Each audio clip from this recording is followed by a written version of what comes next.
ಮತಾಂಧ ಶಕ್ತಿಗಳು ಭಾಳ ದೊಡ್ಡ ಪ್ರಮಾಣದಲ್ಲಿ ತಲೆ ಎತ್ತಾ ಇದ್ದಾವೆ ಅನ್ನಲಿಕ್ಕೆ ಮೈಸೂರಿನ ಘಟನೆ ಒಂದು ಉದಾಹರಣೆ. ಮೈಸೂರಿನಲ್ಲಿ ಯಾರೋ ಒಬ್ಬ ವ್ಯಕ್ತಿ ಏನೋ ಒಂದು ಸ್ಟೇಟಸ್ ಹಾಕಿದ ಅಂಥೇಳಿ ಇಷ್ಟು ದೊಡ್ಡ ಪ್ರಮಾಣದಲ್ಲಿ ಗಲಭೆ ಮಾಡೋದು ಇದು ಪೂರ್ವ ತಯಾರಿಯಿಂದ ಆಗಲಿಕ್ಕೆ ಸಾಧ್ಯ ಇಲ್ಲ.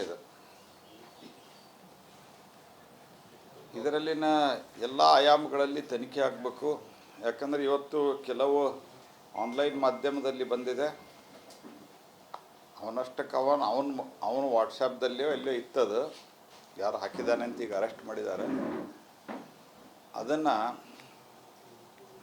ಅವನ ಅಂಗಡಿಯಲ್ಲಿರುವಂಥ ಕೆಲವರು ಕೆಲಸಗಾರರು ಮಾಡಿದ್ದಾರೆ ಅಂತ ಇದು ಬಂದಿದೆ. ನನಗೆ ಇದರ ಬಗ್ಗೆ ಸಂಪೂರ್ಣವಾದಂಥ ಫಸ್ಟ್ ಹ್ಯಾಂಡ್ ಮಾಹಿತಿ ಇವತ್ತು ಈ ವಿಷಯದ ಬಗ್ಗೆ, ಉಳಿದದ್ರ ಬಗ್ಗೆ ನಾನು ಮಾತಾಡಿದ್ದೀನಿ ಅಲ್ಲಿ ಸಂಬಂಧಿಸಿದವ್ರಿಗೆ, ನನಗೆ ಗೊತ್ತಿಲ್ಲ.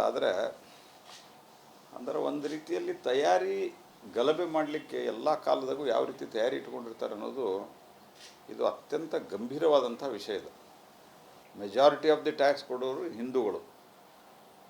ಅವ್ರು ಟ್ಯಾಕ್ಸಿನ ಹಣ ಇದೇ ರೀತಿ ಉಪಯೋಗ ಮಾಡ್ಯಾರ. ನೀವು ಕಾಂಗ್ರೆಸ್ ಪಾರ್ಟಿಯವರು ಅವ್ರ ಕಡೆ ಒದ್ದು ವಸೂಲು ಮಾಡ್ಬೇಕು, ಬರೀ ಅಷ್ಟೇ ಅಲ್ಲ, ಯಾರ್ಯಾರು ಅದರ ವಿಡಿಯೋದಾಗ ಕಣ್ಣು ಬಂದಾರ ಅವ್ರನ್ನ ಒದ್ದು ವಸೂಲು ಮಾಡಬೇಕು. ಮತ್ತು ಅವ್ರದ್ದು ಏನೇನೋ, ಯಾಕಂದರೆ ಇದರಲ್ಲಿ ಅನೇಕ ಸಮಾಜ ವಿದ್ರೋಹಿ ಶಕ್ತಿಗಳು ಕ್ರಿಮಿನಲ್ ಆ್ಯಕ್ಟಿವಿಟಿ ಮಾಡೋರಿದ್ದಾರೆ ಅನ್ನುವಂಥದ್ದು ಒಂದು ಮಾಹಿತಿ ಇದೆ. ಅವರೆಲ್ಲ ಕ್ರಿಮಿನಲ್ ಆ್ಯಕ್ಟಿವಿಟಿಗಳನ್ನು ಬಂದ್ ಮಾಡಿಸ್ಬೇಕು ಸರ್ಕಾರಕ್ಕೆ ತಾಕತ್ತಿದ್ರೆ.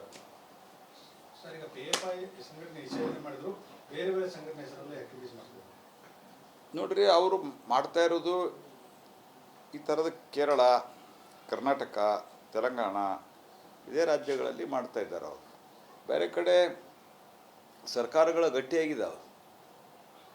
ಹಾಗಾಗಿ ವೆಸ್ಟ್ ಬೆಂಗಾಲ್ದಲ್ಲಿ ಒಂದು ರೀತಿಯ ಮತಾಂಧತೆ ಬೇರೆ ರೀತಿಯದ, ಅದು ಮತಾಂಧತೆಯ ಪರಾಕಾಷ್ಠೆ. ಅದು ವೆಸ್ಟ್ ಬೆಂಗಾಲ್ದಲ್ಲಿ ಇರುವಂಥದ್ದು ಅದು ಒಂದು ಬೇರೆ ವಿಷಯ. ಆದರೆ ಈ SDPI PFIಗಳು ಇವು ಬೇರೆ ಬೇರೆ ಸಂಘಟನೆಯಲ್ಲಿ ಹೆಸರಿನಲ್ಲಿ ಕೆಲಸ ಮಾಡ್ತಾ ಬ್ಯಾನ್ ಆದರೂ ಸಹಿತ ಜನರಿಗೆ ತೊಂದರೆ ಕೊಡ್ತಾ ಇರೋದು ವಿಶೇಷವಾಗಿ ಕಾಂಗ್ರೆಸ್ಸು ಅಥವಾ ಕಮ್ಯುನಿಸ್ಟ್ ಇರುವಂಥ ಕೇರಳದಲ್ಲಿ ಮಾತ್ರ. ಹಾಗಾಗಿ ಇವರು ಕುಮ್ಮಕ್ಕಿಲ್ಲದೆ ಇದು ನಡೀಲಿಕ್ಕೆ ಸಾಧ್ಯನೇ ಇಲ್ಲ. Congress is directly responsible for this. ಇವತ್ತೇನು ಮೈಸೂರಲ್ಲಿ ಆಗಿದೆ, ಯಾಕಂದರೆ ಅವರೇನು KJ ಹಳ್ಳಿ DJ ಹಳ್ಳಿಯ ಕೇಸ್ ಹಿಂತೆಗೆಯುವ ಬಗ್ಗೆ ಪ್ರಸ್ತಾಪ ಮಾಡಿದರು, ಹುಬ್ಬಳ್ಳಿಯಲ್ಲಿನ ಕೇಸ್ ಹಿಂತೆಗಿಲಿಕ್ಕೆ ನಿರ್ಣಯ ಮಾಡಿದರು ಹಳೆ ಹುಬ್ಬಳ್ಳಿ ಪೊಲೀಸ್. ಅದಾದಮೇಲೆ ಅವ್ರಿಗೆ ಅನ್ನಿಸ್ತದೆ ಏನು ಒಂದು 6 ತಿಂಗಳು ಜೈಲಿನಲ್ಲಿದ್ದರೂ ಸಹಿತ ನಾವು ಈ ನಮ್ಮ ಮತಾಂಧ ಸಂಘಟನೆಯನ್ನು ಮುಂದುವರಿಸಲಿಕ್ಕೆ ಇದು ಒಳ್ಳೆಯ ಅವಕಾಶ ಕಾಂಗ್ರೆಸ್ ಪಾರ್ಟಿ ಇದ್ದಿದ್ದು ಅನ್ನುವಂಥದ್ದು ಅವರ ಮಾನಸಿಕತೆ ಆಗಿದೆ.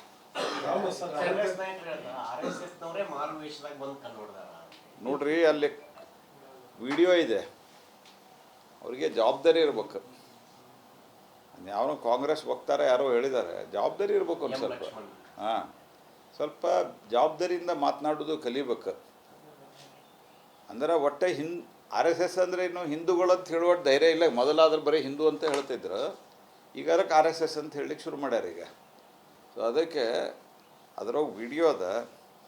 ಆನಂತರ ಇಷ್ಟು ದೊಡ್ಡ ಪ್ರಮಾಣದಲ್ಲಿ ಸೇರಿಸಲಿಕ್ಕೆ ಮತಾಂಧ ಈ ಶಕ್ತಿಗಳು ಮೊದಲ ಪ್ಲ್ಯಾನ್ ಮಾಡಿದ್ದಾವೆ. ಅದರ ಪ್ರಕಾರ ವ್ಯವಸ್ಥಿತವಾಗಿ ಪ್ಲ್ಯಾನ್ ಮಾಡಿ ಇದನ್ನು ಮಾಡಿದ್ದಾರೆ.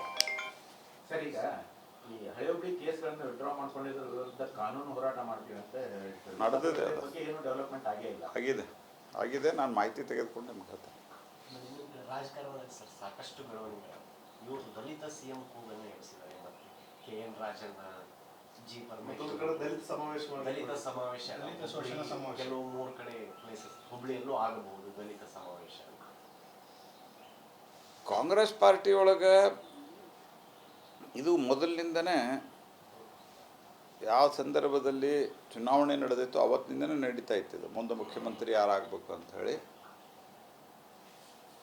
ಹಾಗಾಗಿ ಕಾಂಗ್ರೆಸ್ ಪಾರ್ಟಿ ಒಳಗೆ ಈ ಒಂದು ಪರಸ್ಪರ ಭಿನ್ನಾಭಿಪ್ರಾಯದಿಂದ ಮುಖ್ಯಮಂತ್ರಿ ಹುದ್ದೆ 50% ಆಗ್ಯದ ಅಂತ ಒಬ್ಬರು ಹೇಳೋದು, ಆಗಿಲ್ಲ ಅಂತ ಇನ್ನೊಬ್ಬರು ಹೇಳೋದು, ಆಡಳಿತದ ಮೇಲೆ ದುಷ್ಪರಿಣಾಮ ಬೀರದೆ. ಮತ್ತು ದಲಿತ ಸಿ ಎಮ್ ಮಾಡಲಿಕ್ಕೆ ನಂದೇನೋ ವಿರೋಧ ಇಲ್ಲ, ಅವ್ರದ್ದು ಮೆಜಾರಿಟಿ ಅವ್ರಿಗಿದೆ, ಮಾಡಿದರೆ ಭಾಳ ಸಂತೋಷ. ಆದರೆ ಇದನ್ನು ಹಾದಿ ಬೀದಿಯ ರಂಪ್ ಮಾಡಿ ಒಂದು ಪೂರ್ತಿಯಾದಂಥ ಆಡಳಿತ ವ್ಯವಸ್ಥೆ ಕುಸಿಯುವಂತೆ ಮಾಡ್ತಾ ಇರುವಂಥದ್ದು ಅತ್ಯಂತ ದುರ್ದೈವ ಸಂಗತಿ. ಕೆಪಿಸಿಸಿ ಅಧ್ಯಕ್ಷರದ್ದು ಪೈಪೋಟಿ ನಡೀತಾ ಇದೆ, ಅದನ್ನು ಕಿತ್ಕೊಳ್ಳೋಕೆ ಅಂತ ಅಂದ್ರೆ ಆ ಸ್ಥಾನಕ್ಕೆ ಒಂದಿಷ್ಟು ಮಂದಿ ಟ್ರೈ ಮಾಡ್ತಾ ಇದ್ದಾರೆ. ನಾನು ಇಷ್ಟ ಹೇಳೋದು, ಕಾಂಗ್ರೆಸ್ ಪಾರ್ಟಿ ಒಳಗೆ ಭಾಳಷ್ಟು ಗೊಂದಲ ಇದೆ. ಆದರೆ ಇರೋ ಒಂದು ರಾಜ್ಯ ಹೋದ್ಗಿದ್ದಿತ್ತು ಅನ್ನುವಂಥ ಒಂದು ಭಯದಲ್ಲಿ ಸ್ವಲ್ಪ ಹಾಗೂ ಹೀಗೂ ಮಾಡಿ ಈಗ ಮ್ಯಾನೇಜ್ ಮಾಡ್ತಾ ಇದ್ದಾರೆ. ಇದು ಯಾವಾಗ ಸ್ಫೋಟ ಆಗುತ್ತೆ ಅಂತ ಹೇಳಕ್ಕೆ ಬರಲ್ಲ. ಸರ್, ರಾಹುಲ್ ಗಾಂಧಿ ಅವರು ಪೋಸ್ಟ್ ಮಾಡಿದ್ದಾರೆ ಎಕ್ಸ್ನಲ್ಲಿ, ಅದಾನಿ ಅವರು ವಿಚಾರಗಳನ್ನ ಮರೆಮಾಚ್ತಾರೆ, ಡಿನೈ ಮಾಡ್ತಾ ಇದ್ದಾರೆ ಮೋದಿ ಅವರು. ರಾಹುಲ್ ಗಾಂಧಿನ ಸೀರಿಯಸ್ ಆಗಿ ತೊಗೊಂಡು ಪ್ರಶ್ನೆಗೆ ಉತ್ತರ ಕೊಡೋದನ್ನ ಅಲ್ಲ ಅದು. ಮೊನ್ನೆ ಅವರು ಲೋಕಸಭಾ ಭಾಷಣ ನೋಡಿದ್ರಿ ನೀವು, ಏನು ಮಾತಾಡಿದ್ರೆ ಅಂತ ಕಾಂಗ್ರೆಸ್ ಪಾರ್ಟಿಯವ್ರಿಗೂ ತಿಳಿದಿಲ್ಲ, ಅನೇಕರಿಗೂ ತಿಳಿದಿಲ್ಲ. ಕಾಂಗ್ರೆಸ್ ಪಾರ್ಟಿ ಇದೆ ಈಗ ಅವರು ಡಾಕ್ಟರ್ ಮನಮೋಹನ್ ಸಿಂಗ್ ಅವರ ದೇಹಾಂತ ಆದಾಗ ಇಷ್ಟೆಲ್ಲ ಮಾತಾಡಿದ್ರು, ಆಮೇಲೆ ಒಂದು ತಿಂಗಳಗಟ್ಟಲೆ ವಿದೇಶಕ್ಕೆ ಹೋಗ್ಬಿಟ್ರು. ಅವರು ಸೀರಿಯಸ್ ರಾಜಕಾರಣಿನೇ ಅಲ್ಲ. ಹಾಗಾಗಿ ಅವ್ರಿಗೆ ಹೇಳೋದ್ರಾಗ ಏನು ಅರ್ಥ ಇಲ್ಲ. ನೋಡ್ರಿ, ನಮ್ಮ ದೇಶದ ಕಾನೂನಿದೆ, ಆ ದೇಶದ ಕಾನೂನಿದೆ. ಕಾಂಗ್ರೆಸ್ ಪಾರ್ಟಿಯವರು ಹೀಗೆ ಪ್ರತಿಭಟನೆ ಮಾಡೋದು ಒಂದು ವಿಷಯದಲ್ಲಿ, ಅದಕ್ಕೆ ಅದು ಲೋಕಸಭೆ ಸಂಸತ್ತಿನ ಮುಂದೆ, ಆನಂತರ ಏನಿಲ್ಲ ಅವ್ರದ್ದು. They are not at all serious. ಹಿಂಗಾಗಿ ಅವ್ರ ಸ್ಥಿತಿ ಹಿಂಗಾಗ್ಯದ. ಆದರೂ ಅವರು ಬಿಡ್ತಾ ಇಲ್ಲ. ಅವರು ಇದೇ ಅದಾನಿ ವಿಷಯವನ್ನು ಎಷ್ಟು ವರ್ಷದಿಂದ ತೊಗೊಂಡು ಹೋಗ್ತಾ ಇದ್ದಾರೆ, ಅದಾನಿ ಅಂಬಾನಿ ಅಂಥೇಳಿ. ಏನಾದರೂ ಅರ್ಥ ಇದೆಯಾ ದೇಶಕ್ಕೆ? ನಾನು ಹೇಳೋದು, ಇದು ಇವರೇ ಅಂತಲ್ಲ, ಬಿಸ್ನೆಸ್ಸು ಬೇಕು ದೇಶಕ್ಕೆ. ನಮ್ಮ ಉಳಿದೆಲ್ಲ ಸಣ್ಣ ಬಿಸ್ನೆಸ್ಗಳಿಂದ ಹಿಡ್ಕೊಂಡು ಕೃಷಿ ಇಟ್ಕೊಂಡು ಎಲ್ಲವೂ ಬೇಕು. ಆದರೆ ಇವರು ದಿವಸ ಬೆಳಿಗ್ಗೆ ಅವ್ರಿಗೇನಾದರೂ ವಿಶೇಷವಾದಂಥ ಒಂದು ಸವಲತ್ತು ಕೊಟ್ಟಿದ್ದರೆ ಅದು ಬೇರೆ ವಿಷಯ. ಅಲ್ಲಿನ ಸರ್ಕಾರದವರು ಒಂದು ಆರೋಪ ಮಾಡಿದರು, ಅಲ್ಲಿನ ಏಜೆನ್ಸಿಗಳು. ಆ ನಂತರ ಅದ್ರ ಬಗ್ಗೆ ಮುಂದೆ ಏನಾಗಿದೆ ಅಂತ ಯಾರಿಗೂ ಗೊತ್ತಿಲ್ಲ. ಅದು ರಿಪೋರ್ಟ್ ಯಾವಾಗ ಬಂತು?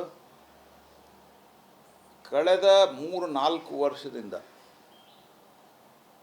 ಈ ವಿದೇಶಿ ಶಕ್ತಿಗಳು ಭಾರತದಲ್ಲಿನ ವ್ಯವಸ್ಥೆಯನ್ನು ದುರ್ಬಲಗೊಳಿಸ್ಬೇಕನ್ನುವಂಥ ಒಂದು ಕುತಂತ್ರದಿಂದ ಸಂಸತ್ ಅಧಿವೇಶನ ನಡುವೆ 1 ದಿವಸ 2 ದಿವಸ ಅಥವಾ ಅವತ್ತೇನೆ ಮುಂಜಾನೆ ಒಂದಿಲ್ಲ ಒಂದು ವರದಿಯೋ ಒಂದಿಲ್ಲ ಒಂದು ವಿಡಿಯೋ ಬಿಡುಗಡೆ ಮಾಡಿ ಗಲಾಟೆ ಎಬ್ಬಿಸ್ತಾರೆ. ಪೆಗಾಸಸ್ದು ಏನಾಯ್ತು? ಪೆಗಾಸಸ್ದು ಇಡೀ ಸೆಷನ್ದಲ್ಲಿ ಗಲಾಟೆ ಮಾಡಿದ್ರಲ್ರಿ. ಹಾಗಾಗಿ ಅಲ್ಲಿ ಒಬ್ಬ ದೇಶದ ಪ್ರಧಾನಿ, ಆ ದೇಶದ ಅಧ್ಯಕ್ಷ ಒಂದು ಚರ್ಚೆಗೆ ಹೋಗಿರ್ತಾರೆ. ಇವತ್ತು ಹೊಸ ಅಧ್ಯಕ್ಷರು ಬಂದಿರುವಂಥ ಹಿನ್ನೆಲೆಯಲ್ಲಿ ನಮ್ಮ ಟೆಕ್ನಾಲಜಿ ವಿಷಯದಲ್ಲಿ, ಡಿಫೆನ್ಸ್ ವಿಷಯದಲ್ಲಿ, ಮತ್ತೊಂದು ವಿಷಯದಲ್ಲಿ ನಮ್ಮ ದೇಶಕ್ಕೇನು ನಾವು ಅವರು ವಿಶೇಷವಾಗಿ ಟೆಕ್ನಾಲಜಿ ಡಿಫೆನ್ಸ್ದಲ್ಲಿ ನಮಗಿಂತ ಮುಂದುವರೆದಿರೋದರಿಂದ ನಾವು ಏನು ಅವ್ರಿಗೆ ಯಾವ ರೀತಿಯಲ್ಲಿ ಅವ್ರ ಕಡೆಯಿಂದ ನಾವು ತೆಗೆದುಕೊಳ್ಬೋದು, ಏನು ನಾವು ಟೆಕ್ನಾಲಜಿಕಲ್ ಸಪೋರ್ಟ್ ತೊಗೋಬೋದು, ಈ ಥರದ ಅನೇಕ ವಿಷಯಗಳಿದ್ದಾವೆ. Today very important thing is ನಮ್ಮ ದೇಶದ ಡಿಫೆನ್ಸ್ ಸಿಸ್ಟಮ್ ಇನ್ನೂ ನಾವು ಬಲಗೊಳಿಸ್ಬೇಕಾಗ್ಯದ. ಕಾಂಗ್ರೆಸ್ ಸರ್ಕಾರದಾಗ ಇದು ಯಾವುದೂ ಮಾಡದೇ ಇರೋ ಪರಿಣಾಮವಾಗಿಯೇ ನಮ್ಗೆ ಅಕ್ಕಪಕ್ಕದವರು ಗುರು ಅನ್ನುವಂಥ ಸ್ಥಿತಿ ಬಂದು, ಚೈನಾದ ಮುಂದೆ ನಾವು ಅನೇಕ 2 ಯುದ್ಧಗಳಲ್ಲಿ ಉಳಿದು ಸಣ್ಣ ಪುಟ್ಟ ಘಟನೆಗಳಲ್ಲಿ 40,000 ಸ್ಕ್ವೇರ್ ಕಿಲೋಮೀಟರ್ ಜಾಗವನ್ನಕ್ಕಿಂತ ಹೆಚ್ಚು ಜಾಗವನ್ನು ಕಾಂಗ್ರೆಸ್ಸಿನ ಕಾಲದಲ್ಲಿ ಕಳ್ಕೊಂಡ್ವಿ. ಇದೆಲ್ಲ ನೋಡಿಕೊಂಡು ನಮ್ಮ ವ್ಯವಸ್ಥೆಯನ್ನು ಸಬಲೀಕರಣಗೊಳಿಸಲಿಕ್ಕೆ ಒಂದು ಮಾತುಕತೆಗೆ ಹೋಗಿದ್ದಾರೆ. ಮತ್ತು ಪ್ರಧಾನಮಂತ್ರಿಗಳು ಸ್ಪಷ್ಟಪಡಿಸಿದ್ದಾರೆ, ಇಬ್ಬರು ಜಾಗತಿಕ ನಾಯಕರು ಭೇಟಿಯಾದಾಗ ಇಂಡಿವಿಜುವಲ್ ಬಗ್ಗೆ ಚರ್ಚೆ ಆಗಲ್ಲ ಅಂತ. ಒಂದು ಬಾಲಿಶವಾದಂಥದ್ದು. ಮತ್ತು ಈ ಬಾಲಿಶತನದಿಂದನೇ ಕಾಂಗ್ರೆಸ್ ಪಾರ್ಟಿ ಒಳಗೆ ಭಾಳ ಅಸಮಾಧಾನ ಅದ.